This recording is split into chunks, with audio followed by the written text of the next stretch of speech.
Hey guys, Sam here at NA Studios. Thanks for checking the video out. Today I'm excited because I've got my hands on Slate Digital FG-X 2.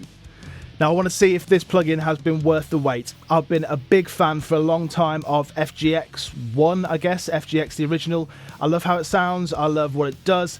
FG-X 2 is quite a departure from that. It has all the good stuff of FG-X 1, the original FG-X, and some brand new features. We're going to look into them all in this video and see what it's like. Let's check it out.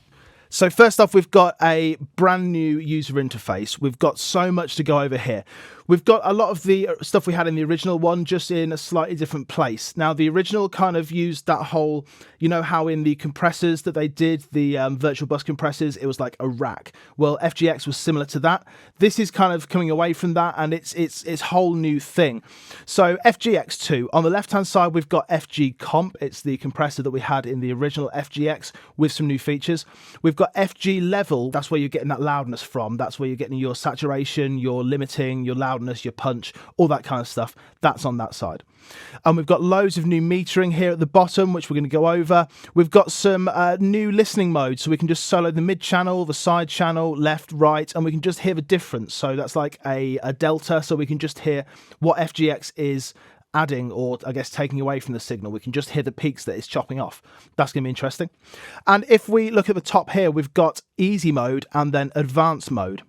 And we have some new features that come up there. So the first thing I want to talk about is on the compressor, we've got a high pass filter. This was something that, although I love the FG-X compressor, it's a great mastering compressor, I always yearned for that high pass filter, and we've got it. Not only that, we've got a low pass filter as well, so we can sidechain out the low frequencies and the high frequencies from the signal so it's not affecting them. We've also then got some mid-side stuff, so we can make it so that the compressor is focusing more on the mid channel or more on the side channel, and there's a little bit of something different there in the detector and how they're linked, which we're going to get onto in a moment.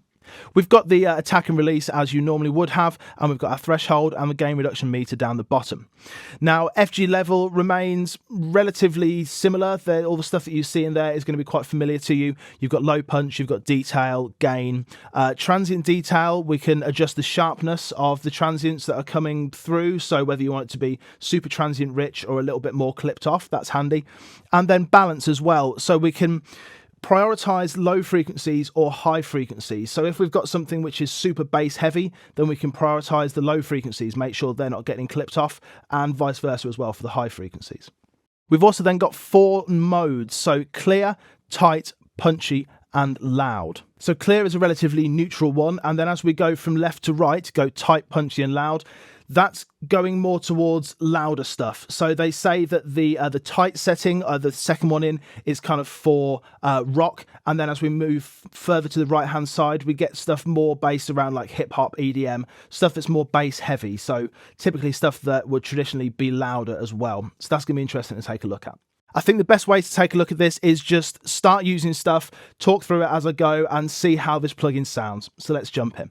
I'm just going to hit play and start moving some knobs.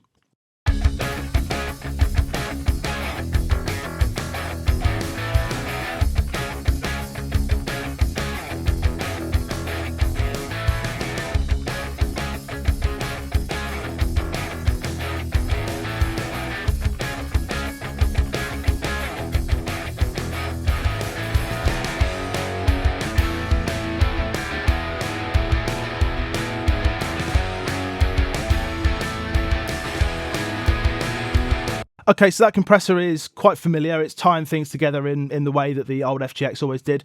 But this high-pass filter is really such an addition to the compressor, because you kind of need it in today's music where you've got a lot of bottom end. You need the ability to control that low end differently than the rest of the signal. So with this, I'm just going to bring up this high-pass filter until I kind of get to the point where it's not being detrimental to the bottom end, because I feel like it's squashing everything together nicely, but I kind of feel like it's killing the low end just a touch. So let's take a listen as I bring that high pass filter up.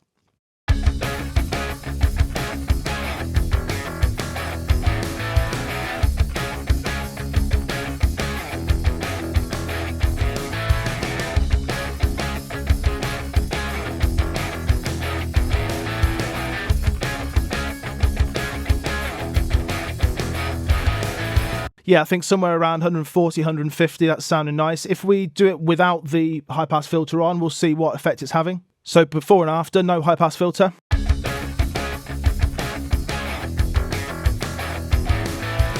It's kind of just squashing that bottom end a little bit. Let's bring that back up to where we had it before, about 130-ish.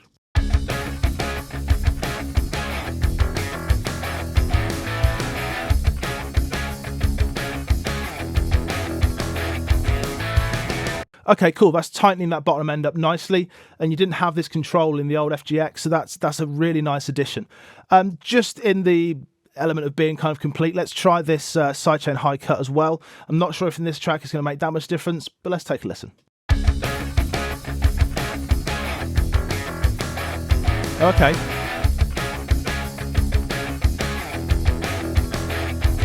That's kind of opening the top end up a little bit, isn't it? That's really nice.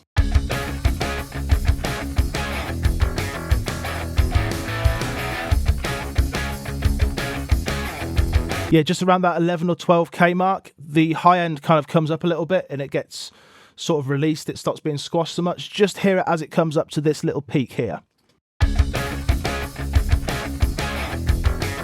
Just there.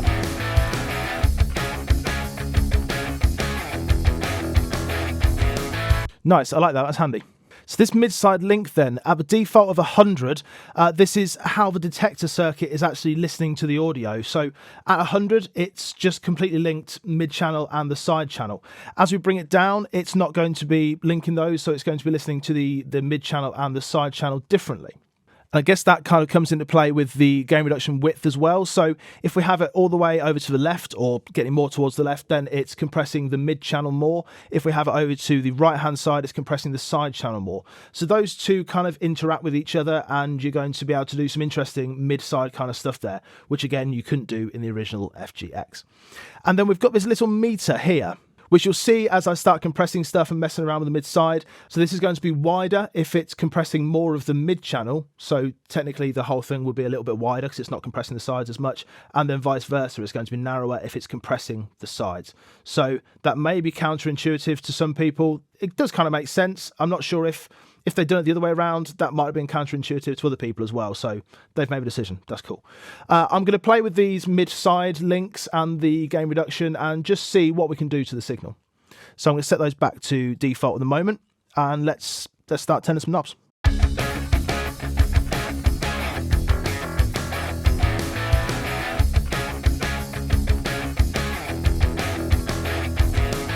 Okay, that feels like it's getting a little bit wider. Let's take it the other way. Yeah.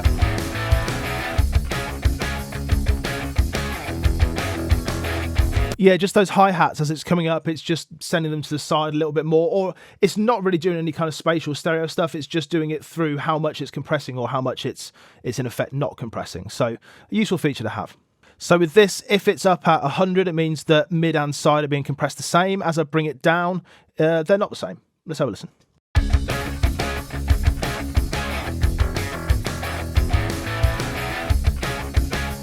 Okay, I'm assuming I need to have this up as well for that to really be noticeable. Okay.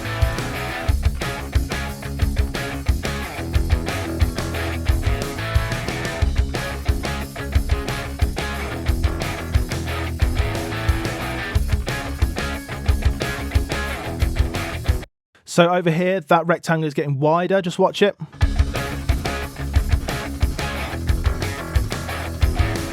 And then over there it gets narrower. So whether it's over on the left-hand side, that means that it's getting narrower, so it's compressing the sides more, and vice versa as well. So I think that's going to be useful when you've got some really stereo independent kind of stuff going on. With this track, it's not really the best track to use for it because it's not using it to its full extent, but it's a useful feature to have, and you can hear the difference in the hi-hats there and in the kick getting squashed a little more.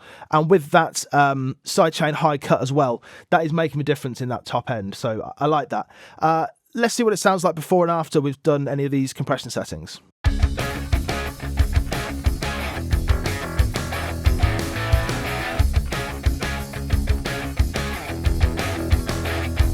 That sounds loads punchier. I've tried to match the level here. Let's see if I'm actually matching it correctly.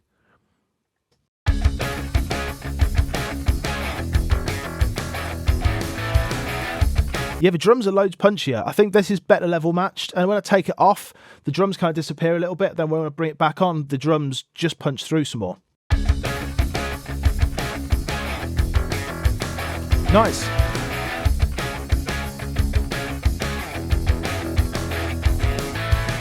Okay, cool. I like that. So that's kind of the new features on the compressor. Let's shoot over to the FG level section, and then we're going to take a listen to that delta function where we can hear the difference as well. So this doesn't apply to the compressor. Anything we've taken off the compressor, we're not going to hear if we do that difference. Have a listen. So we're hearing nothing. So that's not listening to the compressor, it's just listening to the FG level.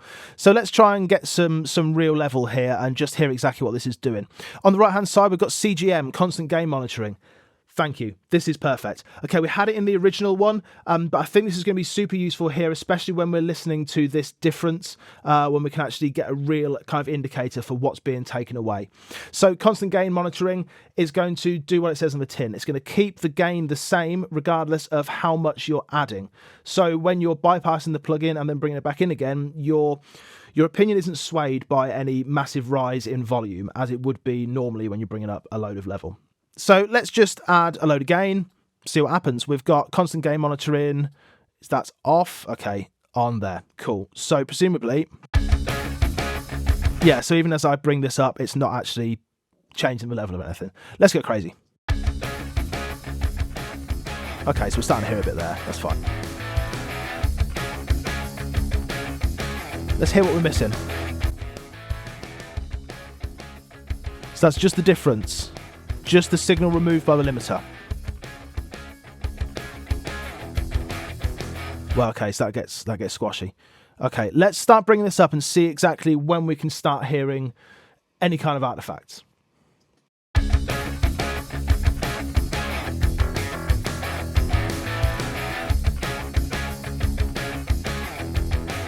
Okay, around there it feels a little squashier.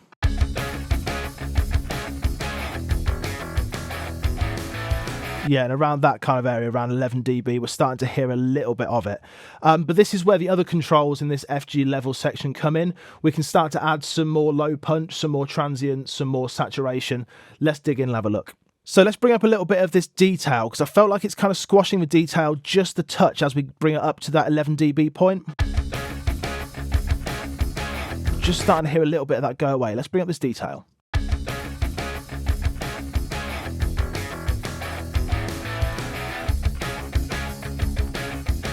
That's better. That's better. Let's hear it before and after.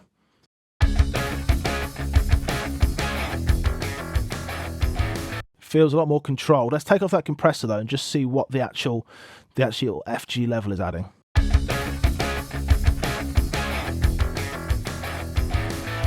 Okay, so this is where we need to go to this low punch, because we're adding like 11.5 dB of gain. That's stupid. There's so much there. If we have a look at the LUF along the bottom here, we're getting up to -10, which is a good place to be.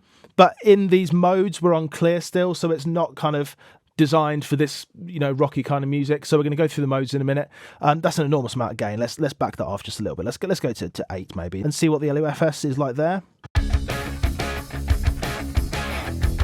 Oh, okay. Yeah, so it is dynamically changing regardless of the constant gain monitoring, which I guess makes sense because LUFS, it's not going to really care about how loud the overall thing is. It's a relative loudness. Okay, so let's start bringing in some transients then. Okay, let's read this. Adjust the sharpness and impact of transients when limiting. So if we take it down, it's going to smooth the limiting artifacts. That's good. And then if we bring it back up again, it's going to increase the transient punch. Let's have a listen.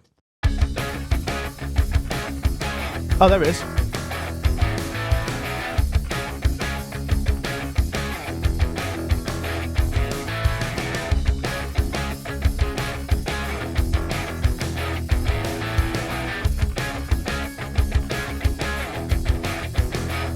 Okay, so taking it down does feel a little smoother. It's not that the actual audio seems smoother, it's that the artifacts seem smoother. It feels like there are fewer artifacts. Let's have a listen again. Yeah, it just gets a little more transparent. So when we bring it up, it increases the punch. Okay.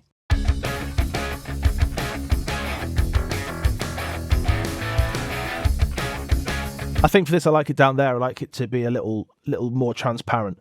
The drive, so saturation, I guess this is soft clipping. So soft clipping is like a smoother version of limiting, where it's not just saying, right, get up to that point and then start limiting there. It's kind of making a bit of a curve, and it's saturating below that curve as well.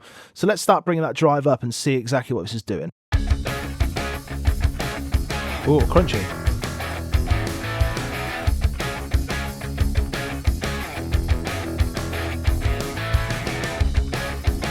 That sounds really nice. Let's take it all the way down, then bring it back up to this 75 point and just hear the difference.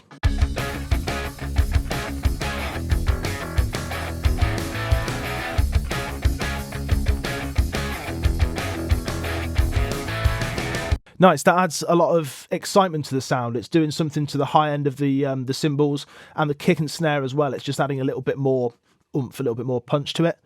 Let's go off and then on again and see exactly what we're doing with this FG level.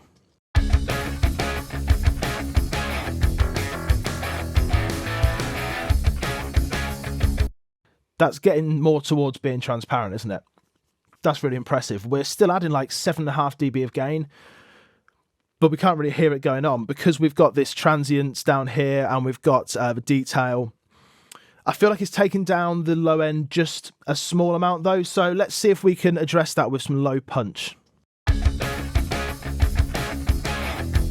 So that's plugging off.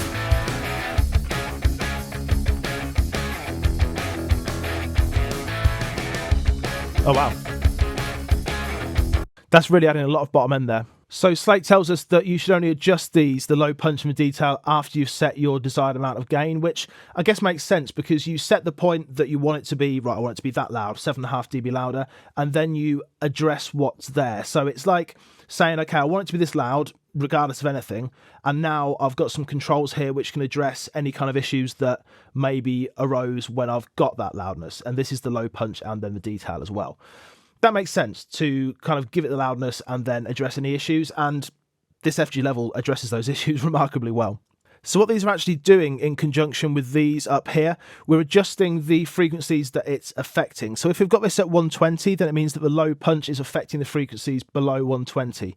And if we've got this set at 7K as we have now, then the detail is affecting everything above 7K, which makes sense. I always loved this detail control, so let's try just bringing this up a bit more and maybe lowering that frequency and seeing just exactly what it's doing to the sound. It's a bit of a discovery, this, just seeing exactly what all the controls are doing, because although a lot of them are labelled very similarly to they were in FG-X, they seem to be doing some different things, which is kind of speaking to that whole ground up thing that Slate have spoken about, how it's been completely redesigned. Oh wow. So that's adding loads of top end to it.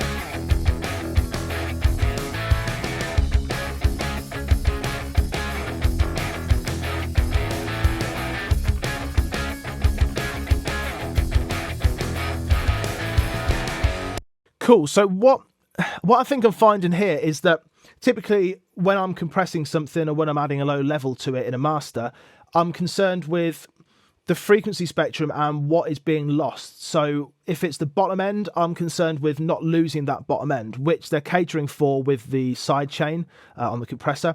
And then I'm thinking about the top end and how it's softening stuff and how it's not allowing that top end to shine through. And then I'm thinking, well, how can I counteract that? And typically it's bringing in another plugin, but here they just allow me to do it with that detail knob, which is really handy. Let's explore that a little bit more. So this is before.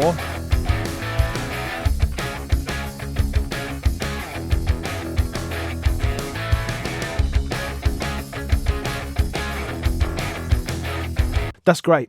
So without this detail at all, let's turn FG-X2 off and then bring it back on again, and we'll hear that it's being detrimental to the high frequencies.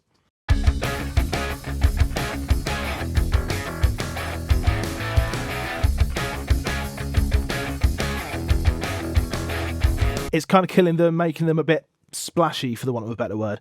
But then when we bring this detail up, let's bring it up kind of halfway where it was before, we don't get that. It brings in that detail in the top end again.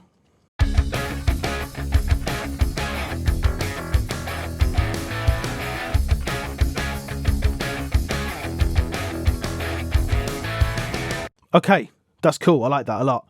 So in this metering, again, we can just listen to the mids and just listen to the sides. Let's take a listen to that. Let's have a listen to the mids. And sides. That'll give you a headache.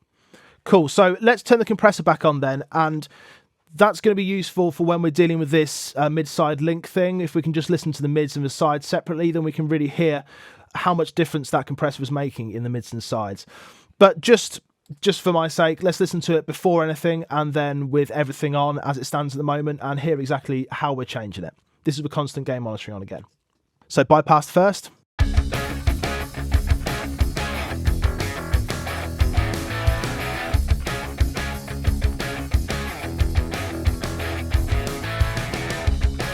Okay, everything's gelling together a little bit more, and more importantly, we're not really hearing anything detrimental. We're not hearing any real kind of artifacts there. Just one more time.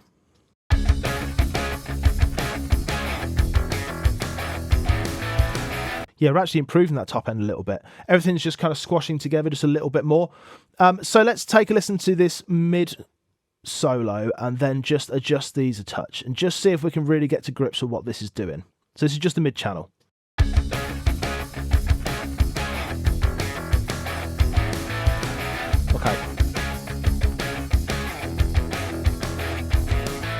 Okay, so you can hear that's compressing it, the mid channel more as it's coming up. That's kind of letting it open up.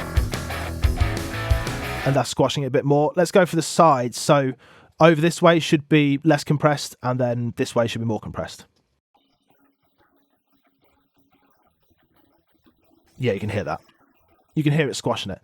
Okay, so the difference signal is important to be able to hear, so you can hear what's going on there. That's really useful. Excellent. But this mid-side thing is going to be a really handy feature when you're dealing with this stuff over on the left-hand side, the FG comp stuff, when you're dealing with that gain reduction on the mid-channel or the side channel, and actually being able to hear that.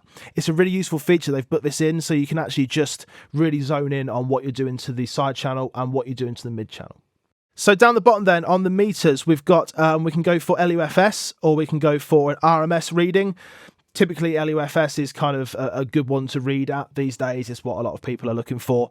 And then we can go true peak or we can go peak metering, which is handy. So we know exactly any kind of intersample stuff that's going on. We know we're not clipping any of those intersample peaks. And then we've got dynamics or crest factor. Okay, so dynamic is the normal one, and then crest factor is the difference between the kind of squash stuff, the big block of sound, and the peaks.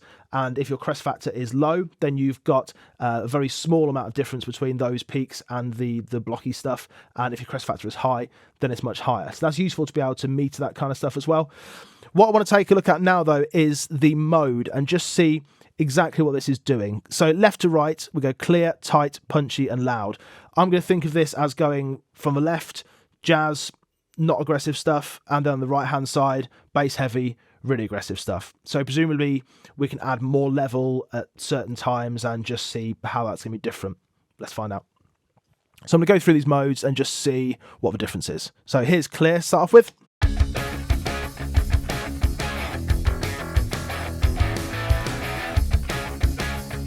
Okay, bit punchier.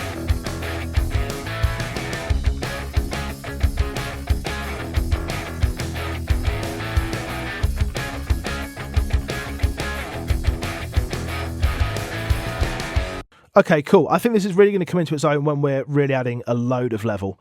Let's see what it's like then. Yeah, okay. Isn't the top end a bit splashy? Just opens up. Opens up even more. Okay. We're getting a bit aggressive now. Smashy. That's the biggest difference. So the biggest difference is obviously going from loud to clear. You know, loud is really going for that maximum loudness, really squashy, really kind of a full block of sound, whereas the clear is going for something far, far gentler. So in that metering section, we've got a couple of other things there. The indicators, as it's on at the moment, we can get rid of those if we don't want to know about that. We just want to see the gain reduction. We've got needle meters, which are your standard kind of LUS, but a sort of a VU way of seeing it. And we can see in mid-side mode as well. That's handy. And then horizontal meters, your standard kind of peak meters that you'd see there. It's handy to be able to have all three of those. I'm never really one for loads of metering. I'm not really that bothered about having three different types of meters and whether I've got a frequency analyzer for just the sides and the mids, whatever it is. But a lot of people are, and that's going to be really handy for those people who live and die by their meters. So just getting rid of those again. We've got a dither down here as well, which is going to be handy if we're going to anything like for CD quality or anything like that. If we want to dither, we don't want to have to take another step to dither. We can just do it in the plugin. That's handy.